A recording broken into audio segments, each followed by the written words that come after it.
We're headed today for East Quantoxhead beach, which is a really amazing beach. I can't wait to show you what it looks like.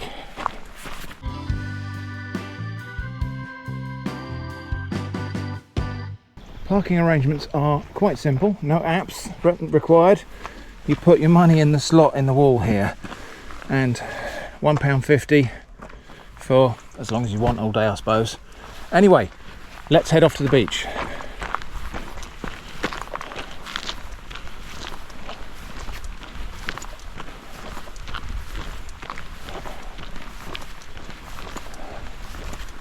That's watercress right there. I think that's watercress. I don't know, it might be water mint actually. Not sure. That's wild watercress. These ramps here, you quite often find these in very old village ponds. There's a ramp over there, there's a ramp this side. And apparently what they used to do is drive the carts through here. And the water would wet the wooden wheels and swell the joints and hold all the wooden joints of the wheels together. That's what I'm told anyway.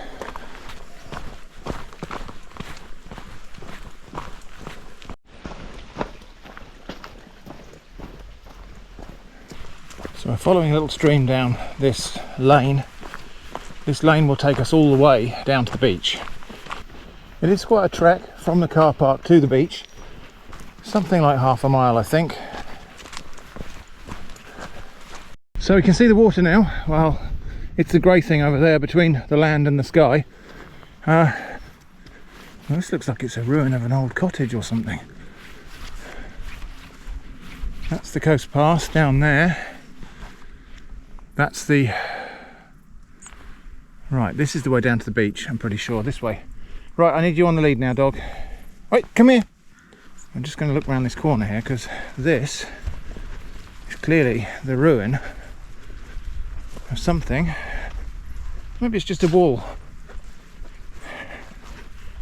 but it doesn't look like just a wall. It looks like, oh, I don't know, some kind of structure once upon a time. Here we are. So this is Kilve Beach, or East Quantoxhead Beach.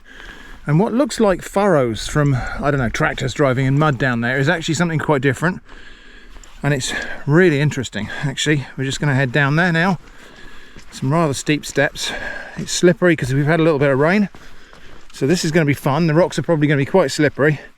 We'll do the best we can. I've got walking boots on, so best grip we can really expect. Let's have a look. So from up here you can begin to see the rock formations. It's these shelves of sedimentary rocks that have been folded and distorted and buckled, and then they've broken up into polygonal pieces, almost like man-made blocks they look like, and then various edges of them are exposed. And so every now and again you find you're in a dished part over there, and then other places you've got a kind of convex part. These steps are something of a nightmare. So here we go. So that's the edge there of one of these shelves of sedimentary rocks. Now if you're thinking this is very similar to the video I made well, a couple of days ago for me, possibly a couple of weeks ago for you, about Kimmeridge, it is very similar. Look at the formations there. Probably part of the same geological formation. You've got these alternating bands of shale, and then more sandy, muddy stuff, and then more shale, and so on all the way up. This is a good beach for fossils. We're not allowed to dig them out of the rocks. We are allowed to collect them if they're weathered out of the rocks already. So we're going to have a look around, see what we can find. But isn't it an interesting and spectacular landscape? Seascape, beachscape. Oh, these rocks are getting a bit slippy here. Obviously the tide does come up this far because I did see limpets. So yeah, same sort of thing. You've got these long lines and then it's broken up into almost like crazy paving. So looks a lot like a man-made path there. Look, the two really straight lines and this kind of crazy paving effect in the middle. Completely natural formation.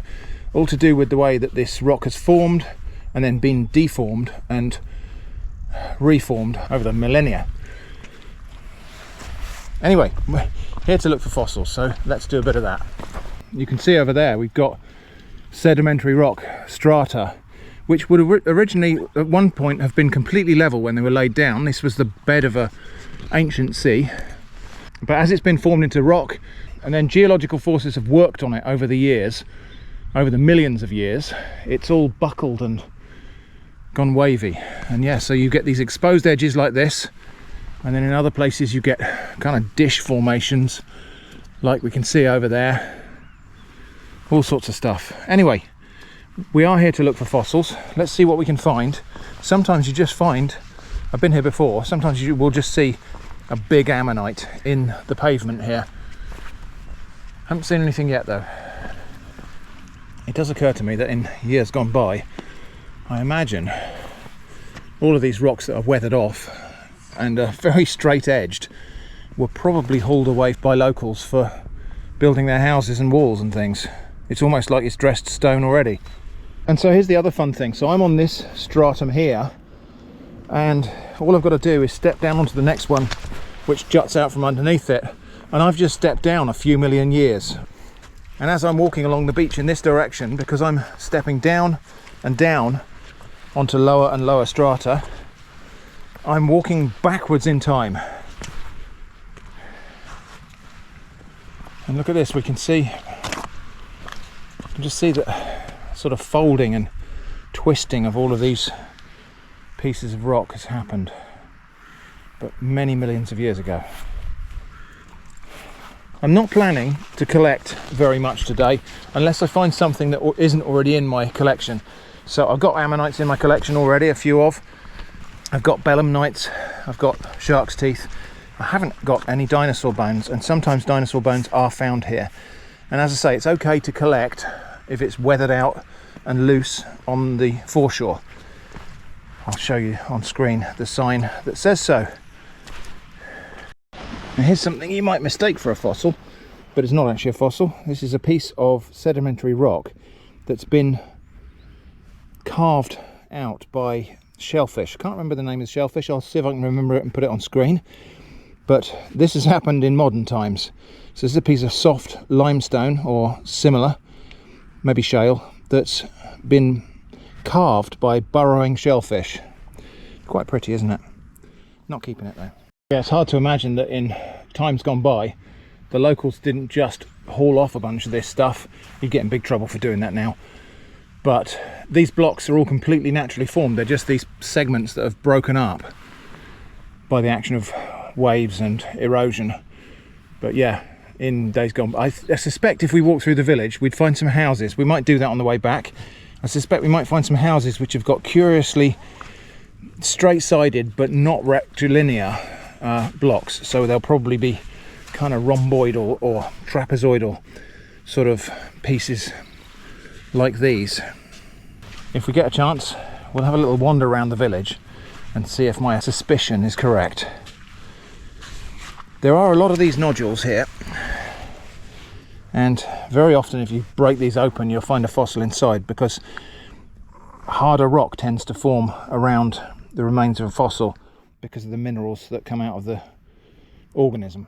But anyway, I'm not going to do that because we don't have permission to do that. Starting to find things that might be fossils there. That's probably a fossil of a bivalve shell right there.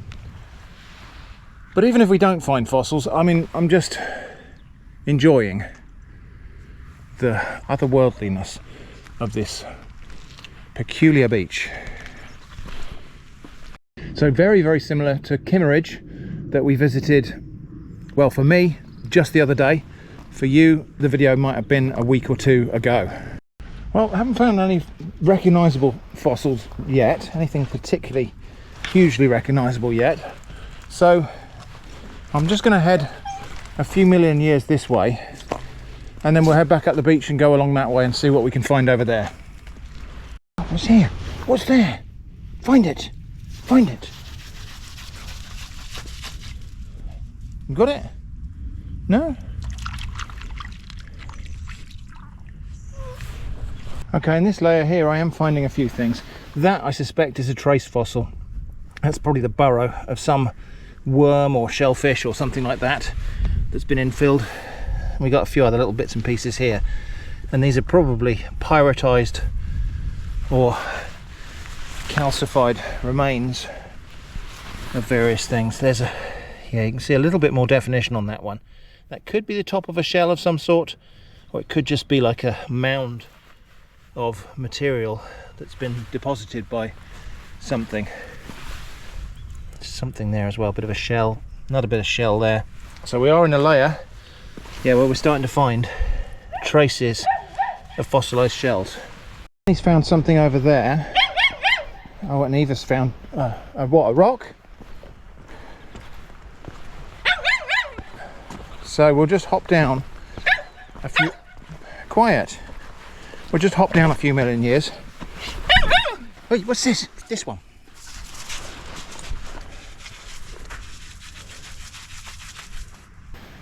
Big ammonite. Only a partial one, of course, but a really, really nice specimen. And there's another one in this piece of rock here. I wonder if somebody carried these rocks here, actually just intending maybe to take them home, and then saw how far away the steps are. Interesting little family of limpets here. Confirm they're limpets, Eva, did you? Yep, little family of limpets there. And as I said in the Kimmeridge video, these limpets return to their little home on the rock. They have a place, often you can find the little circle they've gouged out of the rock to settle themselves into. These are big limpets. Nice looking specimen, a little bit jumbled up, but we've got one big ammonite there, or part of, and part of another big ammonite there. Possibly something else over there. That's nice. If I tried really hard I could probably just about lift that, but I'm not taking it home with me. I'm just going to wander along a little way the other direction from the steps now. What I haven't found yet, and I'm hoping to find, is ammonites in situ in these pavements, in these levels. I'm sure last time I was here, albeit that was a few decades ago, a couple of decades ago at least, but last time I was here there were some ammonites in situ to be found. Now it might well be that the best ones have been chiselled out and taken away, or it might just be that we haven't found the right level to look in yet, because as I say, all of these steps are millions of years apart.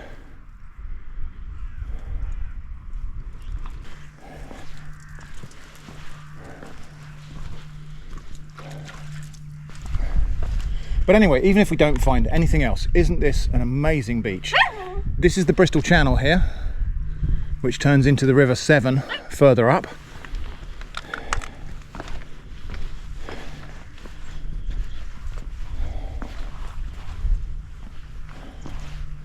I'm sure that island over there, or those two islands over there, have names, but I don't know them. Well, here's the closest I've come to a fossil that's small enough to take home, but it's so indistinct. You can just about see some sort of trace of something there. Maybe a very, very worn small ammonite, but not really worth taking that one.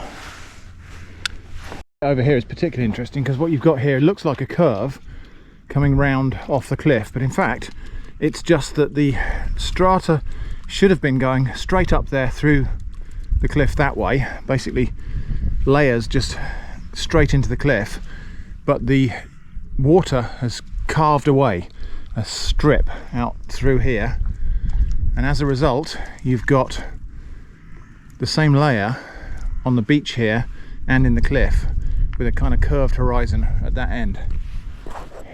Well, here's something close to being in situ.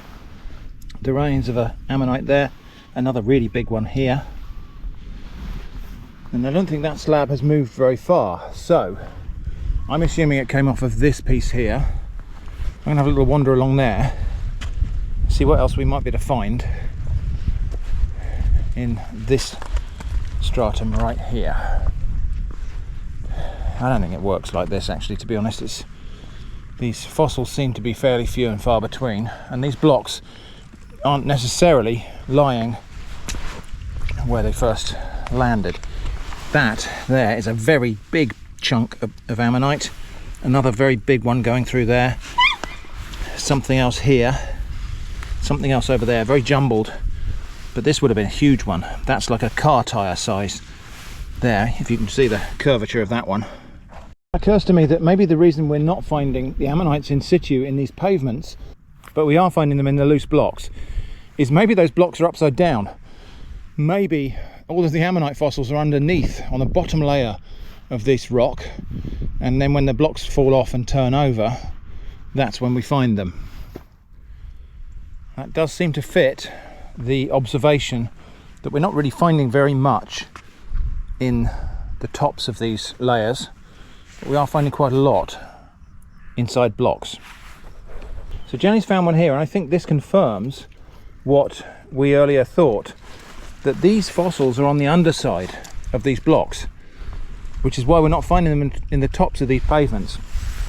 This is an ammonite fossil that's been on the underside of this block, which obviously has only just freshly broken off from that location here, and it's turned over, and now we can see the fossils on the underside. This is different here, possibly trace fossils of burrows here, and there's possibly the largest ammonite fragment of the day. So boot for scale, not very good condition. In fact, nothing we've seen today is in fantastic condition, but there's a really big one. Of course they get very much bigger than that. So I haven't found any of the supposedly numerous bivalve fossils that are weathered out and durable that you can just pick up and take. It looks like other people might have picked them up and taken them previously to me. So always a tiny little pang of disappointment when we come home without any pieces to add to the collection. But we've had a nice walk. It is a fascinating beach, as I said, just an amazingly alien terrain, and we've got video memories of those ammonites that were too big to carry. So here's the exception, which is an ammonite showing in the top of one of these pavements in situ. Why have I found that one in the top? And I think the answer is because that block there has been worn down. So compared to the other ones around it, you can see it's lower lying, and it's a slightly different colour as well. So that block has been worn away, exposing the top of that ammonite fossil. So this is the ruined cottage that stands just up the hill from the beach, and this one definitely is made from the blocks that have been harvested from the beach. There's one you can see really clearly. You can see that's the one of the surfaces, that's the other one there. And so this structure here, very definitely built from local stone hauled up off of that beach. In fact, there's even some of the shaly stuff there as well. No idea what this is because it's so ruined. I think it must have been an old cottage at some point. There is what looks like a little window just there. But there we go, people did build things out of this rock. Now it's interesting to see, it's very crumbly. So perhaps it's not the best building material when it dries out. Down there on the beach it looked really solid, but it looks like when you take it away from the beach and it dries out and maybe the salt gets washed out of it, maybe the rainwater gets into it and freezes, it doesn't end up being quite such a durable material. I wonder if we'll see any more of it in the village up the way. So just here by the little brook that runs down towards the beach, it's a very old wall, and I think I can identify in here, I think some of this is quarried stone, some of it's obviously brick. I think this is quarried stone, probably local quarried stone, because the further inland the quarried stone tends to be red in colour, red-brown. But I think these pieces here are blocks that have been harvested from that beach when this wall was built. And you can see it's not really a great building material. It's falling apart. So kind of confirmed my expectations that the locals did harvest the rocks from that beach to make their structures, including this old wall, very old wall. You can tell that's a couple of 100 years old, I reckon, this wall. But it's not a very good building material, clearly. I think most of this wall here is made from quarried stone. So this has all been quarried. This is the red quarried stone. Although every now and again you find a little piece of this grey stone that's crumbling away. So I think, yeah, maybe the corner pieces here were cut from blocks from the local stone, and the infill is the red quarried stone. You can see this greyish stuff really just doesn't last. Well, I say it doesn't last, this is probably a couple of 100 years old. This one here has definitely come from the beach. Look at the rounding on it. That's weathered and rounded rock that's then been hauled up here and used to build this lovely old wall. Oh, in fact, well, there's one that can't have come from anywhere else. There's an ammonite fossil built into the wall there. It looks to me like nearly the whole of the side of this cottage, apart from the red little bits there, is built from that local stone hauled up from the beach there, and you can see how it's just crumbling away. But again, we are talking about a building that's a couple of 100 years old, so maybe that's okay. In previous videos I've mentioned honesty stalls, and here is an example of one. So just here by the church, by the duck pond, there's a stall, local apple juice, prices are on there. You take what you want and put the money in the tin, and it relies on the honesty of people to do the right thing. And obviously it must work, because if people just took it and didn't pay for it all the time, I suppose they wouldn't bother. Same thing, there's some produce there as well, and again with an honesty box. There we go, that was our trip to East Quantoxhead and Kilve Beach. I hope that's been interesting. Thanks for watching, and I hope to see you again soon.